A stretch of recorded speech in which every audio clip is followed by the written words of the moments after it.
This is Photo Work. I'm Mylan. I'm Shannon. And today is part 2 of our interview with Erik Umphery. And who is Erik, Mylan? Erik is a celebrity and advertising photographer based in LA. With clients like our favorite, Beyonce.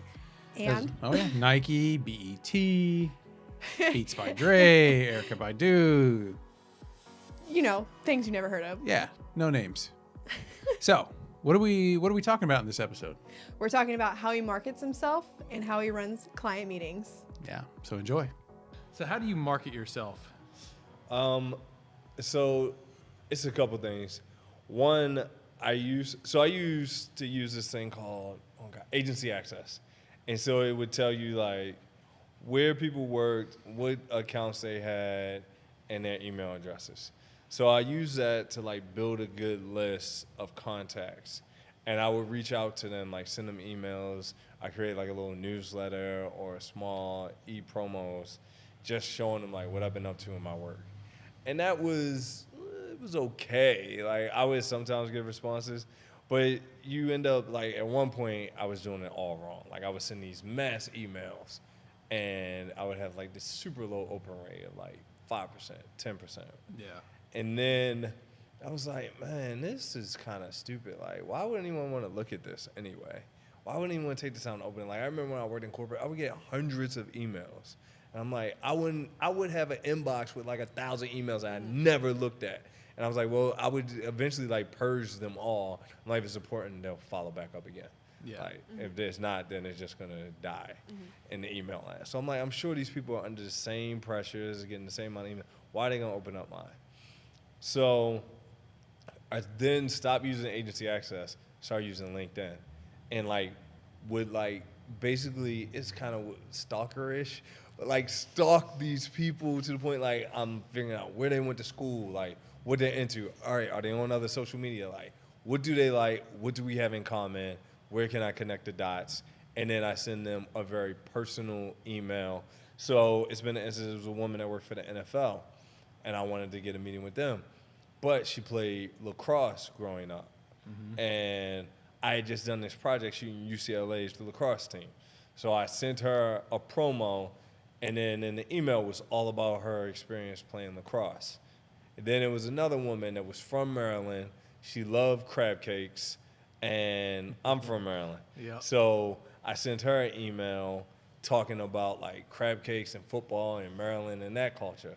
So anytime now when I'm reaching out to people, I always try to find out like what it is that I can connect with them about that actually make them want to read this. And then even, I mean, I spend so much time doing it, everyone's still not going to open up the email and respond, but I get a lot more opens and a lot more responses. Right. Like I have a meeting next week with Nike, and the woman that I reached out to, she had worked with, so she's been in the industry for 30 years plus. So she worked with Mapplethorpe,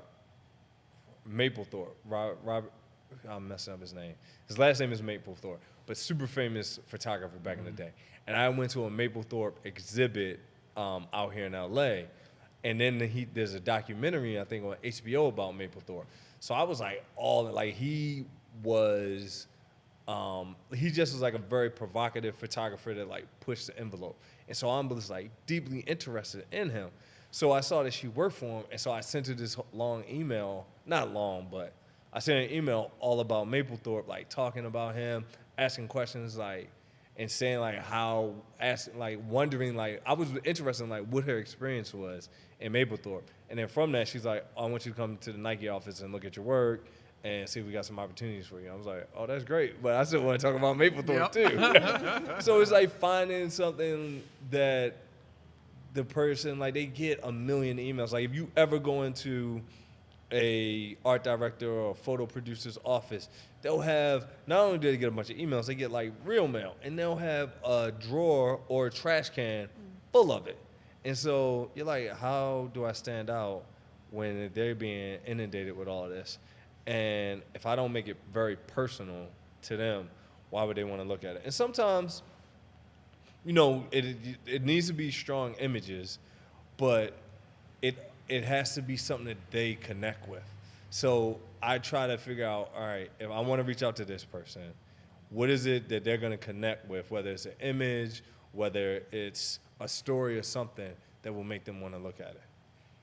So that's kind of my approach. And then once I get them to open it up, respond, and give me their time, then I try to make the most of it. Like, I don't want to waste their time. I want to feel like they got something out of it, and then I thank them. Like, typically I may send a gift or like something small, or I definitely always send like a thank you card saying like, thank you for your time. Like, I really appreciate it. Because they didn't have to give it to me. Like, I'm one photographer.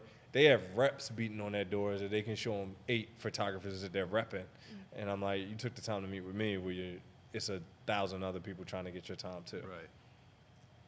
Yeah. So That sounds brutal. Yeah. it's tedious, but it's worth. I love people, so it's like worth it. I'm like, oh, I get to meet somebody cool and they're creative and they're in the industry, and like I'm gonna probably gain so much. I'm gonna try to give a lot, but I'm gonna probably gain from just being there, like learning from them, talking to them. Yeah. What's interesting, you basically took what you took from the corporate world, and you were able to see the other side of, the people you were trying to contact. Yeah. Like how you get inundated with, solicitations, like that And spam folder or the trash folder, just like you just start Fills. sorting. And, Oh, yeah. and it's Hundreds. like no one has time to manage all Yeah. that and go through all that, and you're like, how do I stand out? And I'm like, I know I probably end up in a spam folder, trash folder a lot too, but if I send out 100 emails, if I can get 20, if I can get one person to look at it and respond and meet with me, then it's worth it, because that one person could lead to countless. Like, Right. if that one person converts into a job, and then that one job will convert into Another job. another Yeah. job and another job and another job. Like, it's all worth the effort. Yeah. But I've had photographers reach out to me, and they'll tell me like, oh man, I reached out to XYZ and they never got back to me. I'm like, okay, did you reach out again? They're like, nah, I don't want to like bug them. I'm like, they may not have saw it. They may have been busy. People may even have the intention to want to reply to you, because I do it. But then if they don't do it right away, then they forget. Then if too much time passes, you have like this guilt, like, oh, I don't want to reply because it's been so much time that passed. And so they won't reply just because of that, even if they had every intention to do it. So it's like, I take that ownership and like, all right, I'm going to give you another opportunity. I'm going to give you another. Like, I'm going to keep knocking on the door, and eventually, hopefully, you open. If not, I'm going to keep knocking, though. When you did finally get them to open the door, how did you run your meetings? Gosh. So it depends. Like, every meeting is very different. And from the beginning to now, like, my style of handling meetings have evolved. So initially, like, I would just show up with my iPad, and I would talk to them again, build a connection with them, and then show them my work, and then see if there was anything that we could work together on. Now I come in bearing gifts. Like, I got a fruit tray or some type of. If I'm in Philly, I've got something local to the Philly. So it's like these donuts that are really popular in Philly. So I'll go get those donuts and bring them to the office. If I'm in New York, like, I'm bringing something that they like, whether it's candy or something. So I'm like, all right, keep them fed.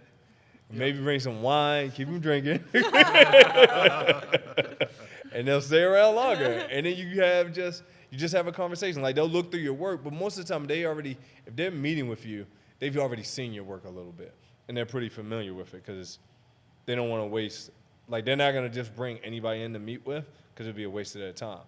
So they know your work, so it's really about them getting to know you to see if they can work with you on projects and see where you would be a good fit at.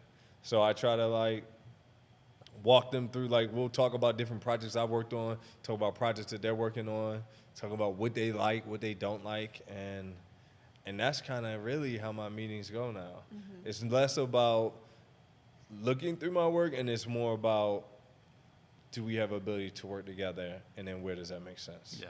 Yeah. So we talked about how you market yourself, like what you're personally doing, but talk to us about, you currently have a photo rep, what Yeah. that life is like.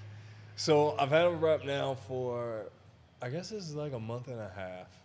And I was never, so I came from corporate. So the business side of it was always like very interesting to me anyway.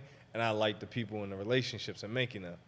So getting a rep was never like this thing high on my priority. Cause like a lot of photographers, like, yo, I gotta have a rep, I gotta have a rep. I was like, oh, I don't really care if I have a rep or not. Like, I did not care at all. But I knew I had met with a few reps in the past, and it's like a relationship. Like, it's like being married. So you have to trust your rep. You have to listen to your rep. You got to compromise with your rep. Y'all may not agree, see eye to eye on things, and y'all got to figure out a way to work through that.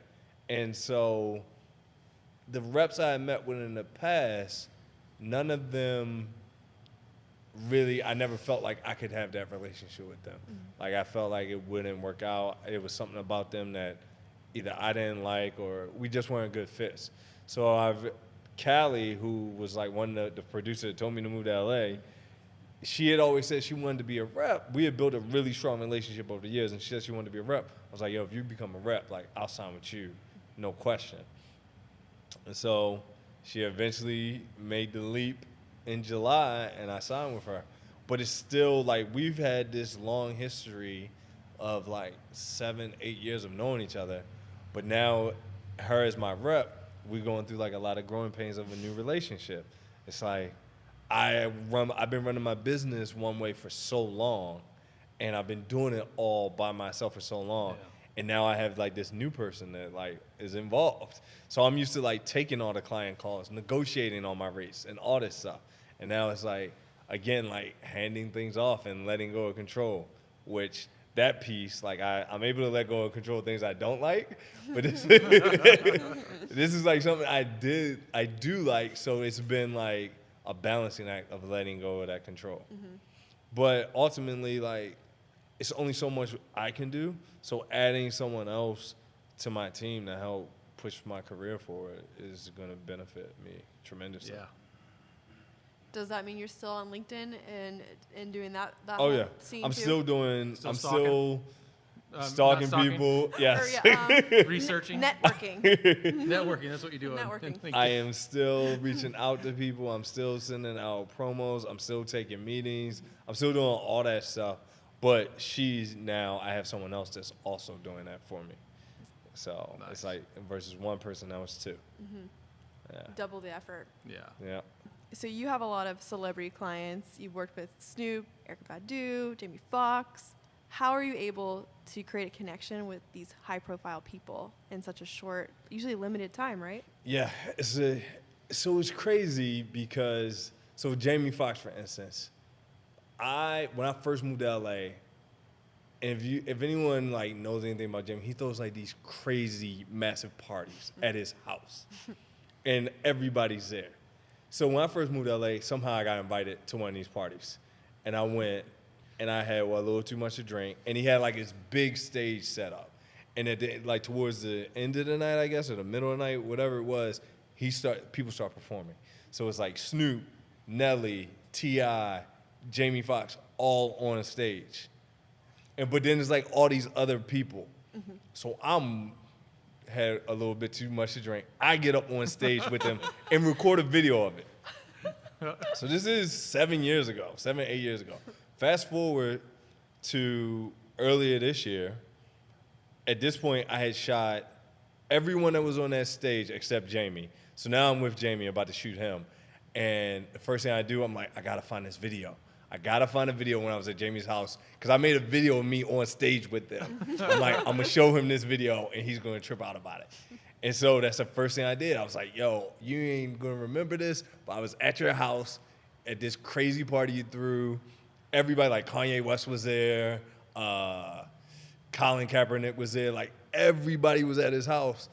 And I'm like, I got up on stage while y'all were performing his video, and he like thought that was the funniest thing ever. And after that, like, the shoot was easy. And then we started talking about basketball, and just talking about music and everything that he's into, and that made the connection, just showing him that video.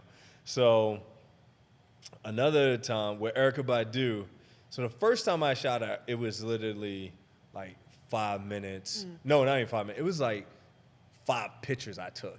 And she was at Essence Festival. She had just come off of the press stage, and they had this black curtain set up behind the press stage. So I was waiting there, and I knew it was either her publicist. I knew someone that was like managing her, dealing with her as talent. I was like, yo, I need Erica to stop in front of this black curtain, so I'm gonna take this picture of her here. And so she stopped. I said a few things to her. She liked my sneakers. She's like big into sneakers. She liked my sneakers. I was like, cool, we got a connection. I took a couple pictures of her. And then one of them just like, and all I had was my on-camera flash and camera. And it just turned out dope. It looked like a studio shot. And so I got that edited. And then I got hired probably 6 months later to do like a portrait shoot with Erica. And one of my boys was like, yo, you need to get that picture printed and framed and give it to her. And it happened to be her birthday also that day. So she had to do this long interview before I got to shoot her. And she didn't remember me from Essence, but you could tell she really wasn't like, she was ready to go home. Yeah. And I was like, okay. I had given her the gift and it was all wrapped up, and she ain't open it.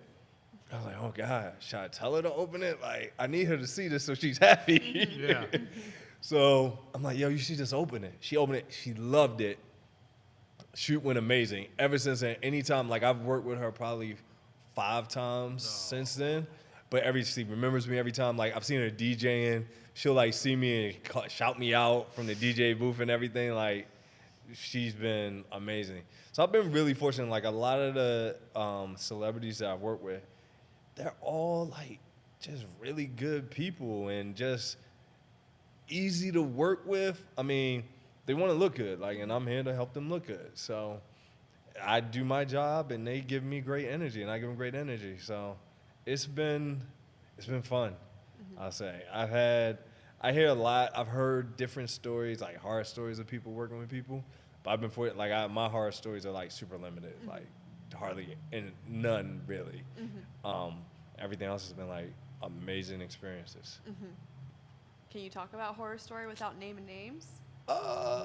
Yeah, I'll talk about one. Okay. So I wasn't even the photographer. My boy was a photographer, and we were out at like a paintball place, but it's like in the desert.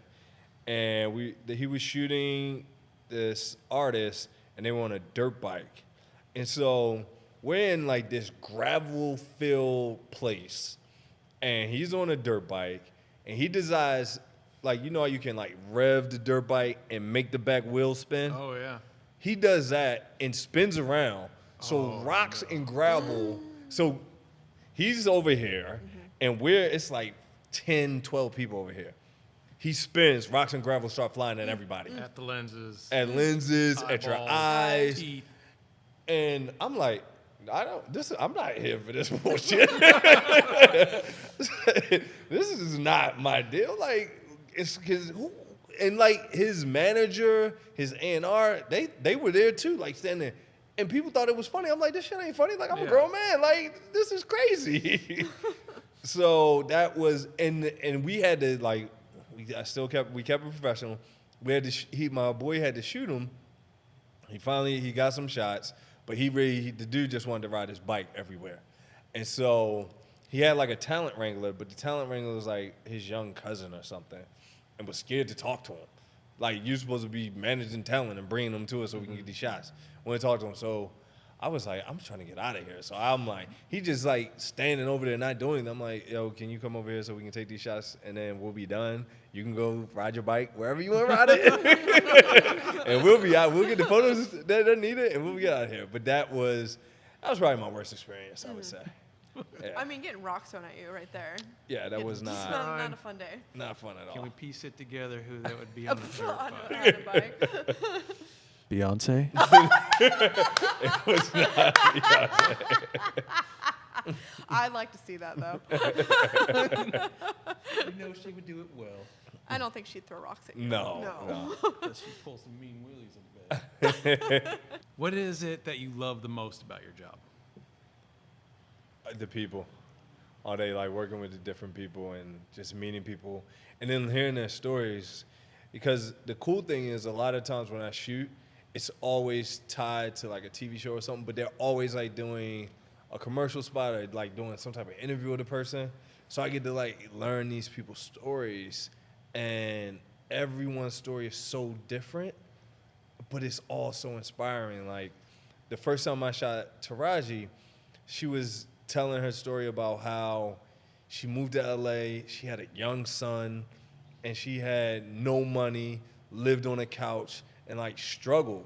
And she was like, she's been out here 20 years. She's won an Oscar, but this was right before, oh gosh, her show Empire had come out. Empire wasn't even out yet. She was like, people are just now starting to recognize me. She's like, I've done all this stuff, and now I'm starting to get recognized. And it's crazy, like she put in so much time and work to finally become like recognized by the masses, which is, to me, is kind of crazy, because you see these people on TV and on social media and you see where they are, but then you don't understand like the backstory to how they got here to this point. And I've been fortunate enough to like learn about these people's backstories. Yeah. I'm like, man, this is incredible. Like, y'all have overcome so much, and you deserve to be where you are. Like, this isn't by accident. Like, you put in the work and the time and the effort. So meeting different people is the best part of my job. That's cool. I mean, that's what it's about, being a real if you're in this for portraits and you're for celebrity, it's the people. And if not, I feel like you can tell in the photos, right? Yeah. Well, yeah, I would say even with fashion, Or in fact, any type because of, you have to get that trust instantly. Exactly. Otherwise, it looks flat. It comes across as it looks like a mannequin at that point. yeah, you're right. So anytime you're dealing with any type There's of no person, emotion in the yeah. talent. Yeah. you really have to have that connection. Yeah, it's all. I mean, I strive to like draw some type of emotion out of the people, like something that feels real, Yeah. and that is real. So, I've worked with like a lot of different celebrities, and like the bigger the celebrity, typically the nicer they are. Like, Yeah. so nice, so gracious, so kind. I'm like, you're like a superstar. Like everybody in the world knows who you are, but you're the nicest person in the world. And it's almost like a little shocking, because you hear these stories about people that are like horror stories. You only hear the bad stories. You never really hear the good. But I feel like most people are good people in my mind. I like to think that. My wife thinks I'm a little crazy with it. I'm like overly trusting with people and stuff. She's the balance. Yes. Yeah. Is there anything we missed that you want to share? I don't know. I guess the last thing I would say is just like, photography is like a gift. I don't know. I feel like it's a gift to be able to do anything that you love. I feel like with photography though, like you get to like capture something and remember it. Like I still look through old photographs from like my childhood and from going to middle school, like little snapshots that I used to take. I'm like, and it takes you straight back to that moment and you remember it. And some people, music does that for them. But for me, it's photography. Like I look back through images, I'm like, man, I can feel exactly how I felt at that moment. And I feel just really fortunate to be able to do this now for a living. It's almost surreal that I'm a photographer. Yeah. So I don't know. Could you ever imagined like little version of you? Could you have even imagined that when you were that small? Not at all. Like I didn't even know it existed. I didn't know it was a possibility. But I have this picture when I'm probably 4 years old, maybe, and I have a Polaroid camera like wrapped around my neck, it's weird because like a lot of my memories from like when I was young, I don't remember, but I remember exactly where I was. Like I was at Niagara Falls with my mom and my brother and my grandmother, and I just took pictures of like my family in front of the falls, and I was like 4 years old. And then we went to like this hotel, and I'm standing in front of the hotel and somebody took a picture of me with the camera around my neck and a little baseball cap on. Yeah. So, but back then I would have never thought 30 plus years later I'd be a photographer doing this for a living. Yeah. That's cool. Thank you so much. Yeah. Thank you, guys. We really appreciate the time you have, and Yeah. you're really appreciate it. just more than just the photography and your talent, but you have some really deep words of wisdom Yeah. for life, and it's very inspiring. Yep. Thank you. Yeah. So Thanks. thank Well, I'm glad I could be a part of it. I'm glad you guys thought enough of me to want to have me be a part of the show. Yeah. Thank you so much for watching Photo Work. Please do us a favor and hit like and subscribe. Yeah, and don't forget to comment and tell us some people that you want us to interview. Also, don't forget to check out our suggested videos Over here or over here, but somewhere in there. somewhere in there.